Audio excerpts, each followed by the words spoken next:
la grâce de Dieu soit sur vous et aujourd'hui je vais vous parler des fausses culpabilités. On a tous des fausses culpabilités, elles traînent dans notre esprit, elles sont là dans notre mentalité. Je dirais qu'elles nous encombrent et qu'à un moment donné, il faut les déraciner. Il faut remplacer les fausses culpabilités par des vraies culpabilités. La vraie culpabilité nous vient par le péché, mais toutes les fausses culpabilités parce que nos parents ont pu dire des choses, parce qu'on a reçu des choses, je dirais, des directives pendant notre enfance, des interdictions, etc. Et finalement, elles sont fausses. Comment s'en sortir?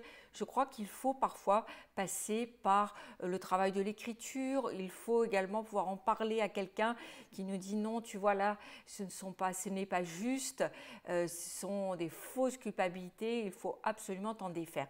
Et je voudrais vous lire la lettre d'une sœur qui a écrit et qui m'a écrit une lettre à propos des fausses culpabilités qu'elle a rencontrées dans son enfance. Elle habitait aux Antilles et voilà ce qu'elle a écrit. Aux Antilles, toute notre éducation est influencée par la culpabilité et surtout par les fausses culpabilités. Cela doit être le résultat d'une société touchée par l'esclavage où le travail n'était pas un plaisir et le fait de vivre était une souffrance. Dès l'enfance, on est influencé par la culpabilité. On se sent coupable tout le temps et la famille nous le fait ressentir. En effet, dans la société antillaise, il y a une notion de sacrifice et donc de culpabilité attachée à tous les actes de la vie. Les parents nous rendent coupables dès l'enfance. Je me souviens que lorsque j'étais enfant, je devais m'occuper de mes frères et sœurs, car j'étais l'aînée et je devais les amener à l'école avant d'y aller moi-même. Mon père ne voulait pas que ma mère ait un emploi, ma mère était au foyer, mais c'est moi qui m'occupais de mes frères et sœurs le matin avant d'aller à l'école. Je ressentais à l'époque une sorte de culpabilité qui me forçait à aider mes parents, ou plutôt ma mère à élever mes frères et sœurs. Cette culpabilité m'a incité à faire des études courtes pour ne pas être à la charge de mes parents, alors que j'aurais préféré faire des études longues. Cette culpabilité m'a conduite à aider mes frères et sœurs à faire leurs études et à les aider à trouver du travail. Les parents antillais, et les miens en particulier, ont tendance à faire des reproches à leurs enfants lorsqu'ils se conduisent mal ou d'une façon différente de ce qu'ils attendaient d'eux en les culpabilisant. Cela existe aussi dans la société africaine, car je me souviens d'une coiffeuse que je connaissais et qui me disait que sa fille était son bâton de vieillesse. Et cela existe aussi aux Antilles, où un membre de la fratrie, dans chaque génération, se dévoue et doit se dévouer pour ses vieux parents, en sacrifiant sa vie matrimoniale. Souvent, il y a un ou une célibataire sans enfant dans la famille qui s'occupe de ses vieux parents jusqu'à la mort. Lors des grandes étapes de la vie d'un individu, la culpabilité est là pour rythmer la vie de l'enfant, l'enfance, pendant l'enfance, les études, lorsque l'enfant quitte la maison, lorsqu'il se marie, lorsqu'il fait des enfants. Lorsqu'il quitte la maison, bien entendu, à chacune de ces étapes, les parents le culpabilisent. Les enfants antillais et africains culpabilisent en fait toute leur vie. Les Africains qui vivent en France envoient une partie de leurs revenus en Afrique pour leur famille restée au pays. Ils respectent leurs traditions, notamment lors de leur mariage où des dots très importantes sont versées et tout cela est suscité par la culpabilité. Voilà ce que je pouvais vous dire à propos des fausses culpabilités que j'ai pu rencontrer dans mon enfance et dans ma vie. Bien à vous. Je suis heureuse de pouvoir vous lire cette lettre parce que je crois que cela peut vous parler également si vous êtes dans une culture africaine, antillaise, et évidemment peut-être même européenne, parce que je crois que la fausse culpabilité va au-delà de la culture et de la race. Mais je crois, et par expérience, je vois que dans certaines cultures, il y a plus cette notion de fausse culpabilité. Qu'est-ce que c'est la fausse culpabilité? C'est quelque chose pour lequel on ne devrait pas rendre les gens coupables, étant donné qu'ils ne sont pas coupables. Et je voudrais reprendre quelques points que cette sœur a pu aborder et notamment la question de la responsabilité dans le foyer, puisqu'elle a dû prendre en charge en tant qu'aînée ses frères et sœurs au point de s'oublier elle-même et de devoir s'en occuper avant d'aller à l'école, de devoir ensuite s'en occuper pour leurs devoirs et pour leurs études et pour trouver du travail.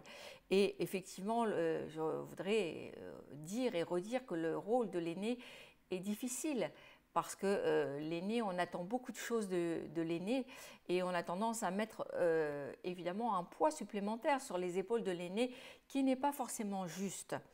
Et que dire de cette responsabilité qu'on demande à l'aîné par rapport à ses frères et sœurs? Je voudrais vous dire que Dieu est un Dieu d'ordre et que dans la parole de Dieu, nous retrouvons le fait que la responsabilité du foyer incombe au père et à la mère, mais jamais aux enfants, et que parfois on peut, en tout cas les parents peuvent inverser l'ordre des choses.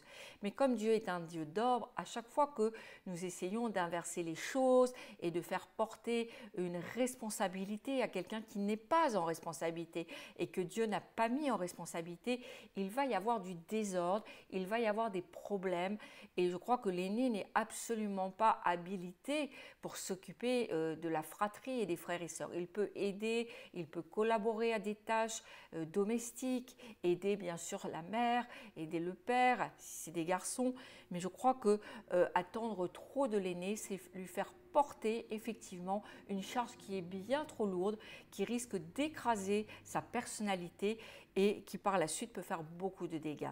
Et je voudrais dire aux parents et peut-être aux enfants qui ont subi ces choses, qu'il faut effectivement pardonner aux parents qui ont amené peut-être une charge trop lourde, et il faut aussi par la prière s'en dégager, parce que cette fausse culpabilité peut vous poursuivre toute votre vie et ce n'est pas juste. Il y a également dans la lettre de la sœur que j'ai lue le fait qu'il y a une culpabilité sur le fait qu'à un moment donné, le jeune adulte va quitter le père et la mère, qui va quitter le foyer dans lequel il a été élevé. Mais nous retrouvons ça dans la Bible, et c'est dans Genèse 2, 24 dans l'Ancien Testament, mais également dans le Nouveau Testament, c'est redit comme quoi Dieu insiste, Matthieu 19, 5, c'est pourquoi l'homme quittera son père et sa mère et s'attachera à sa femme et ils deviendront une seule chair. Et je voudrais vous dire qu'il s'agit bien d'une fausse culpabilité et que ça s'adresse à l'homme en priorité. Ce n'est pas dit à la femme, vous voyez, c'est dit à l'homme. L'homme doit quitter son père et sa mère afin de pouvoir s'attacher. Et s'il n'est pas en mesure de quitter le foyer physiquement, de quitter également, je dirais, cette tutelle spirituelle, de quitter émotionnellement pour construire son foyer, parce que c'est quand même l'homme qui a la responsabilité du foyer et qui va construire son foyer avec son épouse et puis les enfants.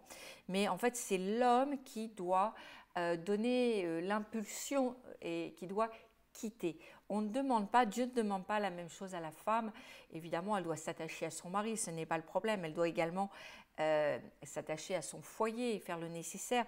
Mais je crois que l'homme a effectivement ce devoir de couper le cordon et pour pouvoir s'émanciper et lui-même s'épanouir dans un nouveau foyer. La femme, on le sait d'ailleurs par expérience, que quand vous avez des garçons, ils sont plus proches de la belle famille, et quand vous avez des filles, elles sont plus proches de leurs parents. C'est comme ça, je crois que Dieu a aussi bien fait les choses et on ne doit pas les culpabiliser de cela, vous voyez. Donc, je crois que ce que Dieu a fait aussi, et ce qu'il demande, c'est qu'à un moment donné, il y ait une séparation. On ne peut pas demander à l'un des enfants de se sacrifier pour ses parents, d'être ce fameux bâton de vieillesse, parce que ce n'est pas juste. Et si un des enfants souhaite le faire, qu'il soit dans une totale liberté de le faire, mais on ne peut pas, à travers la culpabilisation, obliger l'un des enfants à se sacrifier. Et puis, il est question aussi, parce que je crois que c'est aussi c'est culturel, de travailler en Europe et d'envoyer l'argent à sa famille. Il y a également 2 Corinthiens 12-14 qui nous dit la chose suivante: ce n'est pas en effet aux enfants à amasser pour leurs parents, mais aux parents pour leurs enfants. Et puis, je dirais que c'est de la sagesse, c'est-à-dire que il y a ce fameux héritage, il y a aussi ces greniers que les parents sont appelés à mettre de côté.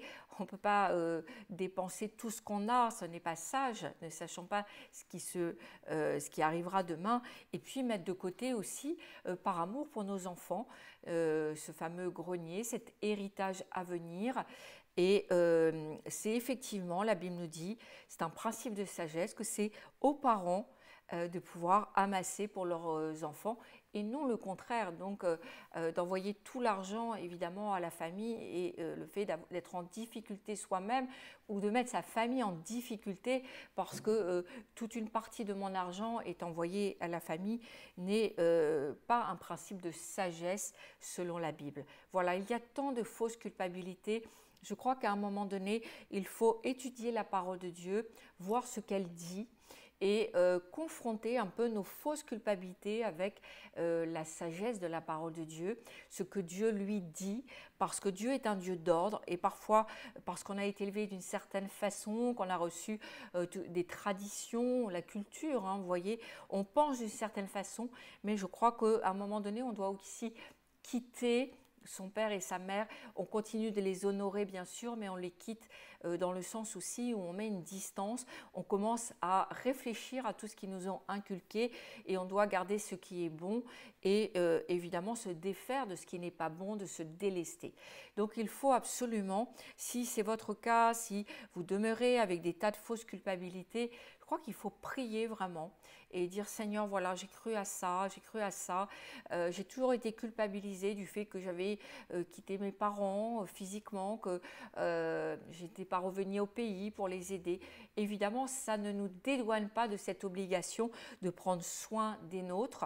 Et si vos parents sont dans la difficulté, il faut les aider.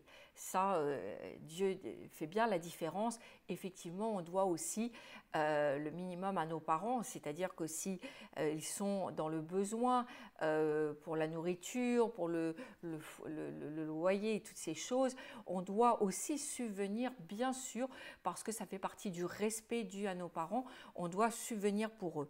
Maintenant, effectivement, on ne doit pas mettre en difficulté notre propre famille parce qu'il y a des priorités aussi dont le Seigneur nous parle.